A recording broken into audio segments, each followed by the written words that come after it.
തമിഴ്നാട് തിരുവള്ളൂരിൽ ചരക്കു ട്രെയിനിന് തീപിടിച്ച സംഭവത്തിൽ അട്ടിമറി സാധ്യത പരിശോധിക്കുന്നു. അപകട സ്ഥലത്ത് നിന്ന് 100 മീറ്റർ മാറി റെയിൽവേ ട്രാക്കിൽ വിള്ളൽ കണ്ടെത്തി. ഉദ്യോഗസ്ഥർ പരിശോധന തുടരുകയാണ്. വിവരങ്ങളുമായി മഹേഷ് പോലൂർ ചേരുന്നുണ്ട്. മഹേഷ്, എന്താണ് ഈ അട്ടിമറി, എന്ത് പരിശോധനയാണ് നടക്കുന്നത്?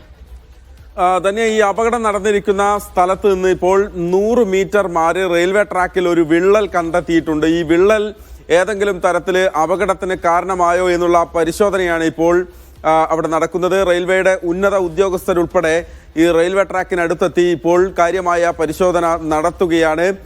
അതായത് ഈ അപകടം നടന്നിരിക്കുന്നതിൻ്റെ തൊട്ടുമാറിയാണ് ഈ പറയുന്ന ഈ ഒരു റെയിൽവേ ട്രാക്കിൽ ഒരു കാര്യമായ വിള്ളൽ ഇപ്പോൾ കണ്ടെത്തിയിരിക്കുന്നത്. എന്നാൽ പരിശോധന കാര്യമായി തുടരുകയാണ്. എല്ലാ തലത്തിലുമുള്ള പരിശോധന നടത്തുന്നുണ്ട്. കൂടുതൽ ഉന്നത ഉദ്യോഗസ്ഥർ, റെയിൽവേയുടെ ഉന്നത ഉദ്യോഗസ്ഥർ ഈ സംഭവ സ്ഥലത്തേക്ക് എത്തുന്നുണ്ട്. എന്തായാലും എന്താണ് ഈ അപകടത്തിന് കാരണം എന്നുള്ള പ്രാഥമികമായ അന്വേഷണം നടക്കുന്നതിനിടയിലാണ് ഇപ്പോൾ റെയിൽവേ ട്രാക്കിലെ വിള്ളൽ കൂടി ശ്രദ്ധയിൽപ്പെട്ടിരിക്കുന്നത്. പരിശോധന തുടരുകയാണ്. അപ്പം എടുത്തു പറയാനുള്ള ഒരു കാര്യം, ഏതാണ്ട് 75% തീ അണയ്ക്കാൻ കഴിഞ്ഞിട്ടുണ്ട് എന്നാണ് മനസ്സിലാക്കുന്നത്. 52 ബോഗികളിലായാണ് ഡീസൽ വന്നത്. അതിൽ 5 ബോഗികൾ പൂർണ്ണമായി കത്തിനശിക്കുകയും ബാക്കിയുള്ളിലേക്ക് ഉള്ള ബോഗികളിലേക്ക് തീ പടരാനുള്ള സാധ്യതയും ഉണ്ടായിരുന്നു.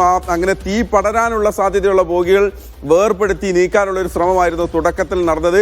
കത്തി അമർന്ന ടാങ്കറുകളിൽ, അവിടെ ബോഗികളിൽ പിന്നെയും തീ ഉയരുന്നുണ്ട്. അത് കെടുത്താനുള്ള ശ്രമങ്ങളും തുടരുകയാണ്. പ്രദേശത്തിൻ്റെ 2 കിലോമീറ്റർ ചുറ്റളവിലുള്ള ആളുകളെ പൂർണ്ണമായി ഇപ്പോൾ മാറ്റാൻ സാധിച്ചിട്ടുണ്ട്. അവിടെയുള്ള കുടുംബങ്ങളോട് മാറി നിൽക്കാൻ ആവശ്യപ്പെട്ടിട്ടുണ്ട്. അതനുസരിച്ച് അവരെല്ലാം തന്നെ ആ പ്രദേശത്ത് നിന്ന് വിട്ടിട്ടുണ്ട്. എന്തായാലും വളരെ കാര്യമായ രീതിയിലുള്ള ഒരു അന്വേഷണം നടക്കുകയാണ്. തീ ഏതാണ്ട് ഒരു 1.5 മണിയോട് കൂടി അണയ്ക്കാൻ കഴിയുമെന്നാണ് ഇപ്പോൾ ഫയർഫോഴ്സ് ഉദ്യോഗസ്ഥർ പറയുന്നത്. ഫയർഫോഴ്സ് ഉണ്ട്, പോലീസുണ്ട്, ദേശീയ ദുരന്ത നിവാരണ സേനയുടെ ഒരു വിങ്ങുണ്ട്.